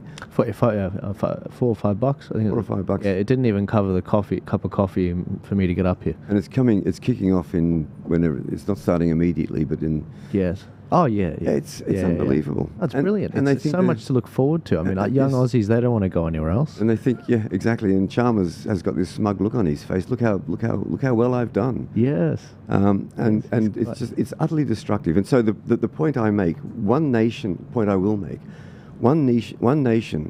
Dare I say Australia? You need enough one nation senators in the upper house, and one nation lower house members, so that we do have the balance of power. Yeah. And if Albanese is returned in a minority government with Green support, which he will take, despite the fact he's promised he wouldn't, what's a promise between Albanese and remaining in power, then one nation senators will put a chokehold on every piece of divisive, destructive legislation that Labor, Albanese, Greens government will try to push through. We will stop it, but we need the numbers in the Senate. And then if Dutton is asked to form government and is able to do so with or without the support of some Teals, perhaps with the support of One Nation lower house members. Again, we in the Senate will put political spine into him, we'll put political courage into him, and we'll put political integrity into the Liberal Party. I think Peter Dutton could be a strong Prime Minister. I think he squibbed it, as you said, when he was asked about net zero and the 82% renewables in Paris. And I even understand he squibbed it on immigration, a question on immigration. Yes. And so we won't let him squib it. One Nation will not let him squib it. And we want a strong Conservative government. We are not against change. It's got to be incremental so it can be tested. If it's not working, we can pull back quickly. Labor, the Greens, from Whitlam onwards, I will exclude Hawke and to a certain degree Keating, but they went for revolutionary change, and suddenly it's in place, it's embedded, and it's very, very difficult to come back from that. I'm a big supporter of One Nation across the country, and all the freedom parties that are running for the Senate to secure that balance of power together. And it's great to see them collaborating in the Senate when they all get in. But no one's getting the balance of power unless Pocock unless a Liberal gets up in the ACT. That's the big problem we've got. My latest data I've got on the ACT is basically there's a chance that Pocock actually gets the first Senate spot, and maybe Labor misses out and the Liberals actually get it, because Pocock sort of cannibalised the Labor vote so much, and a lot of people are regretful that they voted for Pocock. They're going to go back to the Libs, but they won't vote Pocock out. They might put Pocock first, and then Labor will miss out, and then the Libs get in. But again, the Libs aren't in a very good spot. You know, I fought the territory election for the ACT last year. They had one in September, October. And the big problem is Zed Sezelja, who used to be he was a good Liberal senator for the ACT. When they had their last territory election, he raised $1 million for them. But for this territory election, they only raised $100,000. So they're 10 times down. He's not there anymore, I understand. And the situation is that the Libs in the ACT are not as strong as they used to. And the problem is, again, this is not about the Libs. We want to see freedom parties get up like One Nation in the Senate and hold the balance of power. But if we can't neutralise the ACT, if we can't get the Libs, who are the only ones that can win in the ACT, a spot, then it won't count. And the other aspect is we've got Lambie, and we need One Nation to beat Jackie Lambie for the 6th Senate spot in Tasmania. Because those two, they held the balance of power the last 3 years. All these bills to do with, under 16s, ban on social media, and these other crazy bills about climate change, that's coming from those two giving Albanese supply. And so that's just my strategic sort of worry with regards to the Senate. But as much as possible, of course, we want to push hard in the other states. Well, it's going to be very difficult in the ACT, because if you look at the Voice campaign and the voting there, I mean, the ACT was completely out of kilter with the rest of Australia, and 60-40 in the rest of Australia, and I think it was 80%. Against, and so it will be very difficult for a Liberal to get there. But also the thing I ask is, what kind of Liberal? Because I think there are many David Flint calls linos, Liberals in name only, in the party, and so we need strong Liberals as opposed to those who would probably feel more comfortable in the Labor Party. But also, what I found fascinating when I saw it was the Teals have supported the Greens in Parliament more than 70%. Each one of them, I think the highest was 80% for, I think even Allegra Spender, 80% support for the Teals. But all of them have voted with the Greens. All of them have voted over 70% with the Greens. So that tells you where their political, social, cultural, where they're coming from, and whether Dutton can understand. Some Teals have said that they'd be happy to work with Dutton. Quite how they manage that. I mean, the fine print. Yes, Peter Dutton, if you're watching, One Nation will be happy to work with you. Sure. But we need the numbers in the lower house and in the Senate in order to work constructively for Australia and Australians. Absolutely. Well, I tell you what, I am going to be getting some of the most winnable seats in the country for the freedom movement from the Hunter Stuart Bonds, I'm Yes, heavily very backing. good. Our very good candidate. Absolutely. Stuart could win that seat. Arnon Wither in Patterson is also an excellent candidate. Absolutely. Those two seats are marginally held by Labor. Arnon holds that Labor holds his seat, Spence, by 3%, two-party preferred, and the Hunter is 4%, with Labor holding that. But both seats voted 70% no. So it tells you that they're a sleeper, these cells. And a lot of them are involved in the coal industry. So how a Labor candidate or even a Greens candidate can expect support in under those circumstances is beyond my comprehension. We're destroying JERA, the Japanese buyers of our liquid natural gas. Have already put the gas industry on notice. They may go elsewhere, and the reason for that is because they're concerned about the potential for industrial action, strikes in the industry. They're also concerned about approval delays, and then they're also concerned about the retrospective application of the safeguard mechanism by Albanese. So again, it's just a perfect example of government interference in an industry. They wreck it, and then they bring in further fixes, which in fact make it worse. I liken it to the government laying about with an axe, creating axe wounds, which they then put a Band-Aid on. When they realise that's not working, they put a tourniquet on. They don't take the tourniquet off, so gangrene sets in. So they've completely destroyed industries, or they've weakened industries. They then put in a fix that weakens them further. There are unintended consequences, again, because they're not looking at what those unintended consequences might be.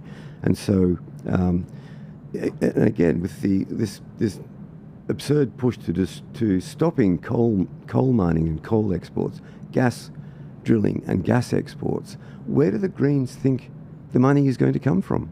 Yes. Where do the Green supporters think the money is going to come from to pay for Medicare, to pay for education, to pay for health, and so on? Well, I mean, we've got $3 billion worth of savings we can find in Medicare, with Medicare fraud, PBS fraud. NDS, we will find, we're actually projected $20 billion worth of savings.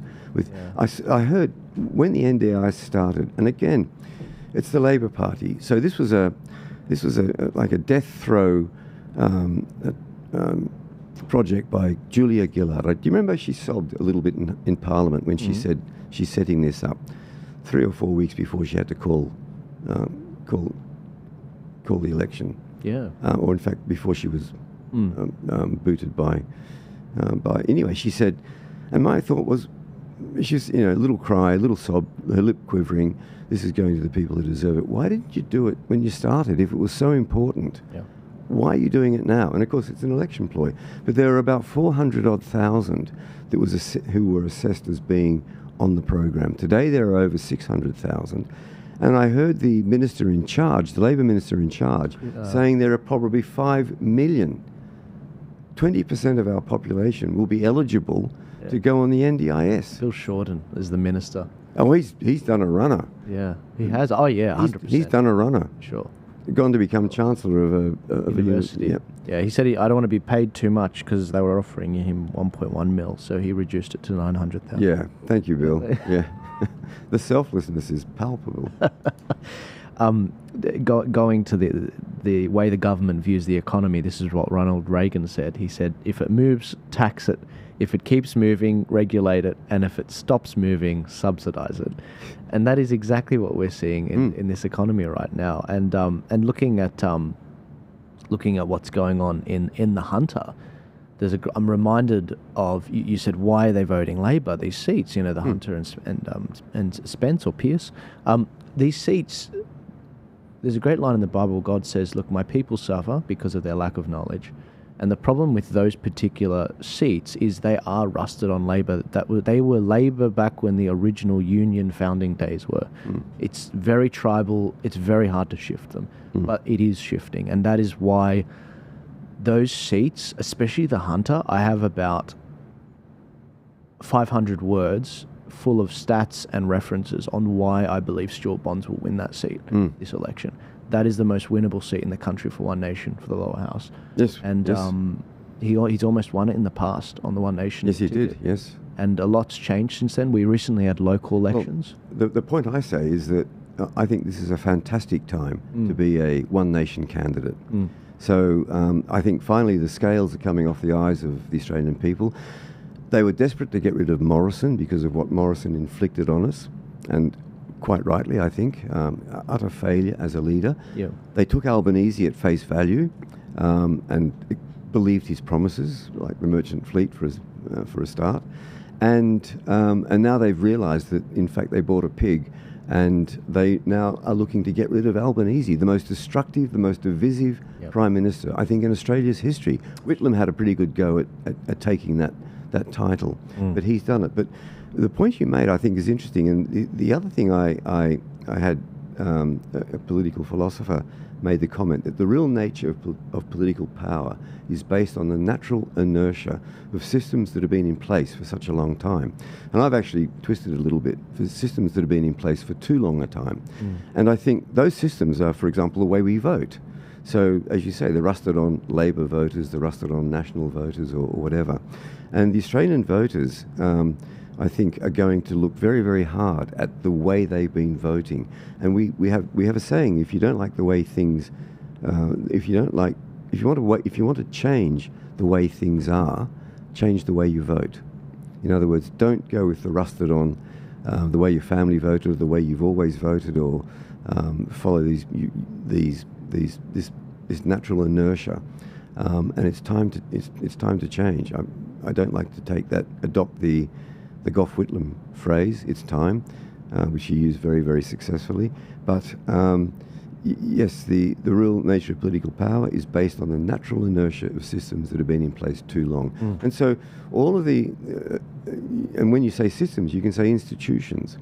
And so as an example, like the Environmental Defender's Office, that might have been set up with a noble purpose. It's been hijacked by activists. Yes. It's being paid by taxpayer dollars, and it's working against Australia's interests. So that gold mine that Tanya Plibersek stopped in New South Wales because of an Aboriginal group that didn't even come from the area, and 3 Aboriginal groups who were in the area had approved it and said there was no problem. And then there was this invention of a blue-banded bee that sits along the rainbow serpent, alongside the rainbow serpent, and also ancestors who were going to be disturbed. Now we've got people mocking Christianity for the beliefs of Christianity, and yet they're accepting the fact that there are ancestors who are going to be twisting and turning, and then there's a rainbow serpent that needs to be pacified, and the blue-banded bee songlines that have to be the inconsistency, the contradictions, the incoherence of the arguments of the people who are destroying the country. Tanya Plibersek, Anthony Albanese, Chris Bowen, Adam Bandt, and all of them, Mehreen Faruqi, all of them are destroying Australia, the Australian way of life, and the Australian economy. Absolutely. And it needs to, if you don't like the way if you want to change the way things are going, you have to change the way you vote. Yeah. But you know what? At least Matt Keane, he banned plastic straws. I don't have a problem with plastic straws. Yeah, no. But you know... Me neither, to be clear. I mean, I dispose of my plastic straws properly. Me too. I miss them. It's the people who don't... I had to go to Zimbabwe to get plastic straws. It was insane. I was like, I mean, seriously, I even could get plastic straws while I was in California by some miracle, but I couldn't in Sydney. It was just ridiculous. No, I mess around. Matt Keane, he's a Liberal in name only, and he's this new climate czar. So I'm very much looking forward to seeing the back of him. I want to see what job he gets. I mean, Matt, I'll offer you a job. Yeah. Look, Warwick, I could speak to you for another couple of hours, but I do have to keep moving. Our switcher guy's got to head off as well, but I'm very much looking forward to getting you in again. I've got a page of questions I didn't even get to that came up throughout our discussion. I did want to go even more into defence, and this was a heavy defence discussion. I want to talk more about One Nation policy, immigration, culture integration, where it went wrong, but we'll have to save it for another time. But I want to thank you for coming in. And when it comes to people supporting you, where can they go? Well, they can look at our website, so the One Nation website, Facebook as well, so Warwick Stacey for Senate on Facebook. I'm on Instagram, but also look at the One Nation Facebook and One Nation Instagram, and look at our candidates. You'll see our policies on the One Nation website. You'll see our candidates on the One Nation website. Our phone numbers, our email addresses are there. I'm getting phone numbers, or I'm getting phone calls and emails from people already asking about specific issues or specific concerns they have, and our positions on this and so on. So our policies are on the website. Please look at them. And as I said, we are going to put $40 billion back in Australians' pockets. We're not going to increase the taxes. The petrol tax went up 6 times under Albanese. Beer tax goes up. Alcohol tax goes up twice a year. Half of that, half of Pauline's gin is a government tax. These taxes are baked in, and we're taking 26 cents off a litre off the fuel tax. We're going to get rid of the excise tax on alcohol sold in venues. The venues are dying. Those small businesses, they are dying. They're losing patrons. We need to get people back into those venues to socialise instead of face to face. Instead of socialising over internet, over social media, and also buying alcohol to drink at home, which could lead to binge drinking, domestic violence, all of those antisocial issues that we don't want to see happen. And so by actually going back into the pubs, not only are we keeping those businesses going, the music industry will be supported with the bands or the entertainment that comes in. We're creating that social cohesion. It's a safe place to drink because of the responsible service of alcohol, and also if you're there with mates, then if you happen to go off decide to have one too many, they'll take care of you, make sure you've got a plan B to get home.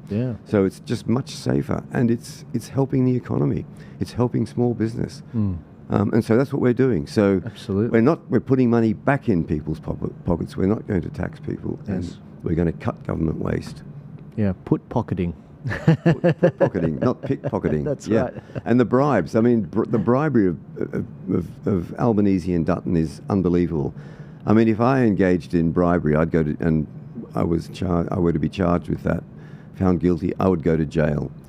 Dutton's even come out and said Albanese's bribing the Australian people. Bribery was a crime.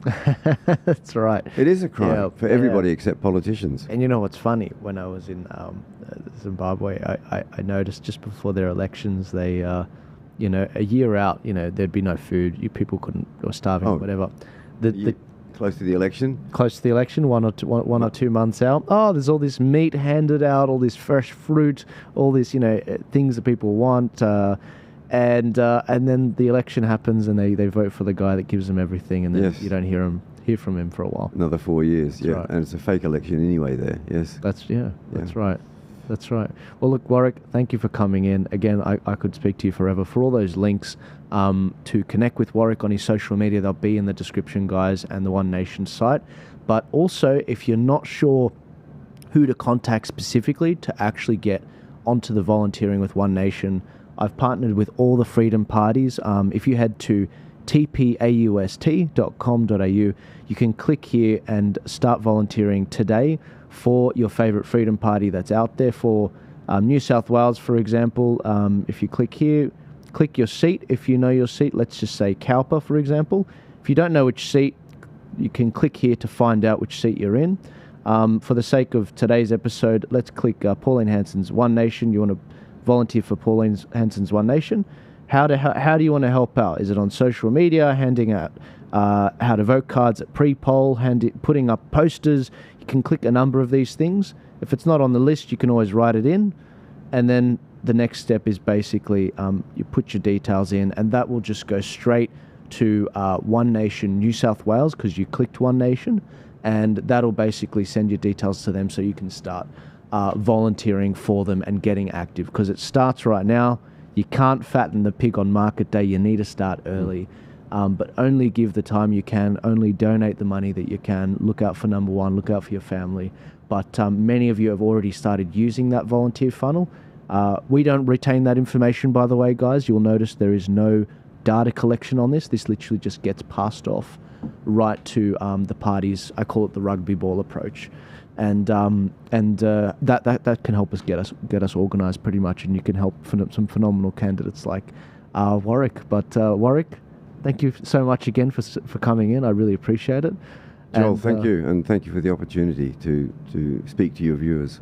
Absolutely. And ladies and gentlemen, all those links are in the description. If you also want to support this show for as little as $5 a month, which is basically the tax cut Albo's giving you, you can become a coffee. It's actually much lower than, I think it was $4 a week, he said, was the tax cuts. Yeah, now that I think about it. So for 4 times less than that, you can buy me a coffee, you can support the show, you can tune into our members-only live streams and really ensure that this show stays on and we can keep the lights on. So without further ado, you guys have a good one. Take it easy. I'll be doing a live stream tonight of Peter Dutton's budget reply, and I expect an election to be called probably this weekend for the 17th of May, but I'll keep you updated. I'll see you later.